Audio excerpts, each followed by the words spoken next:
নমস্কাৰ বন্ধু বান্ধৱীসকল, এই মুহূৰ্তত আপোনালোকলৈ লৈ আহিছোঁ এটি গুৰুত্বপূৰ্ণ ভিডিঅ' অৰুণোদয় 3.0 ভাল খবৰ। আপুনি প্ৰপত্ৰখন কেতিয়া লাভ কৰিব? অৱশ্যে আপুনি প্ৰপত্ৰখন হয়তো এই ভিডিঅ' প্ৰিপেয়াৰ কৰা সময়লৈকে লাভ কৰা নাই, কিয়নো অৰুণোদয়ৰ তৃতীয়টো ফেজৰ প্ৰপত্ৰ ৰাজ্যজুৰি আনুষ্ঠানিকভাৱেহে শুভ উদ্বোধন কৰা হৈছে। আৰু এই অনুষ্ঠানত 2-4 জনক হয়তো প্ৰপত্ৰটো বিতৰণ কৰা হৈছে। লাখ লাখ হিতাধিকাৰীক এনে অনুষ্ঠানৰ জৰিয়তে প্ৰপত্ৰ বিতৰণ কৰাটো সম্ভৱপৰ নহয়, যাৰ কাৰণে আপুনি বেলেগ ধৰণে এই প্ৰপত্ৰটো লাভ কৰিব। কেনেকুৱাভাৱে আপুনি এই প্ৰপত্ৰটো লাভ কৰিব, ক'ত কেতিয়া লাভ কৰিব, বিতং তথ্য আপোনাক এই ভিডিঅ'টো জনোৱাৰ লগতে আপোনাক জনাম যে এইবাৰ অৰুণোদয় আঁচনিত আপুনি হিতাধিকাৰী হ'বলৈ আপোনাৰ যোগ্যতাৰ মাপকাঠি কিন্তু পৰিৱৰ্তন কৰা হৈছে। আৰু ইয়াতে বিশেষ কিছু তথ্য সংযোজন কৰা হৈছে, বিশেষ কিছু যোগ্যতা সংযোজন কৰা হৈছে। কিছুমান ক্ষেত্ৰত শিথিলতা অনা হৈছে, কিছুমান ক্ষেত্ৰত অলপ জটিলতা অহা যেন পৰিলক্ষিত হৈছে। তো বিতং তথ্য আপোনালোকক এই ভিডিঅ'টোত বুজাই দিব যত্ন কৰিম।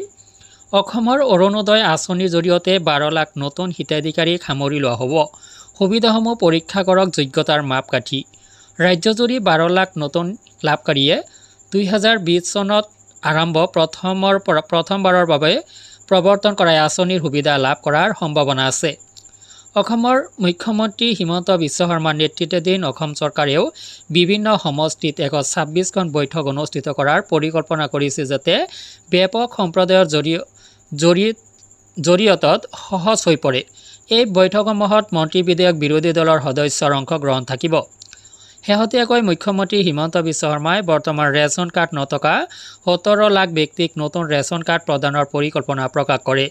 মুখ্যমন্ত্ৰীয়ে ব্যাখ্যা কৰে যে বহু যোগ্য বাসিন্দাৰ হাতত এই কাৰ্ড নাই, যাৰ ফলত অৰুণোদয় আঁচনিৰ অধীনত সুবিধা লাভ কৰাত বাধাৰ সৃষ্টি হয়। 19 ছেপ্টেম্বৰৰ পৰা নতুন ৰেচন কাৰ্ড প্ৰদানৰ কামো আৰম্ভ কৰা হ'ব। শেহতীয়াকৈ মুখ্যমন্ত্ৰীয়ে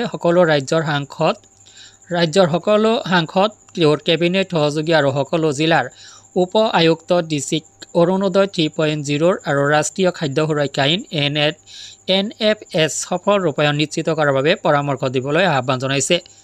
অৰুণোদয়ৰ উপৰি 19 ছেপ্টেম্বৰৰ সমগ্ৰ ৰাজ্যতে ৰাষ্ট্ৰীয় খাদ্য সুৰক্ষা আইনো আৰম্ভ কৰা হ'ব।